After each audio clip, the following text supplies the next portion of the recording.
Congratulations, my friend. You made it. Today's the day you've been waiting for. Join the winner's circle. Step on up. You've been granted access to the most glorious, splendid, spectacular gift that the world's ever known. You know what it is called? You know what it is? It's called this next breath. This one coming up right here. I know. Seems quite ordinary, doesn't it? Seems kind of like mundane. But take a moment right now. Reflect upon the magic, the miracles that have to cooperate together just for you to be able to breathe a breath into your lungs. You know that you breathe about 20,000 of those every day. How many of those you consciously think about? Probably real close to zero, but it happens nonetheless. You know how often your heart beats? About 100,000 times a day. You know how many times you have to think about making that happen? Not a whole lot, right? So it's magic, it's miracle that you're here, that you're alive. But then once we settle into the magic of that, there's still the practical aspects of life we got to attend to. Am I right? And really, here's the truth, is that life is a gamble. Life is a freaking gamble, man. Every single day, we are playing our cards. Every single day, with every breath, every decision, we're playing our cards.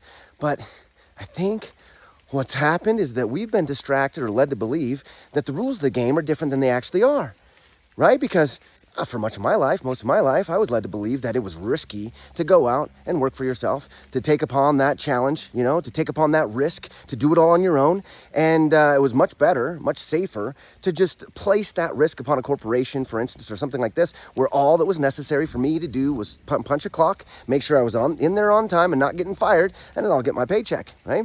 And I can see how that methodology it worked for me for a while, right? And luckily for me, I was so distraught inside of this mechanism, this structure, that, and so ignorant. I was so ignorant to believe that I could do something different, that I could change all that, and I didn't have to live like that any longer.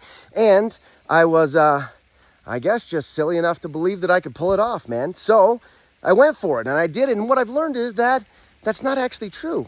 The greatest risk of all risks is actually placing that risk on somebody else. Because when we do so, we no longer have any power to affect change on the outcome, right? I mean, we're literally dependent upon whoever the boss is, whoever the company is, whoever's paying the bills, essentially, to tell us when we can get a raise, when we can take a break, when we can have a vacation, when we can basically live our life, when we can set forth to do anything that we really want to do, right? And yeah, they do pay the bills, and that's a big deal. I get it. I understand. That was like pretty much the only thing that really made that was like the number one factor on the list, and everything else was subservient to that.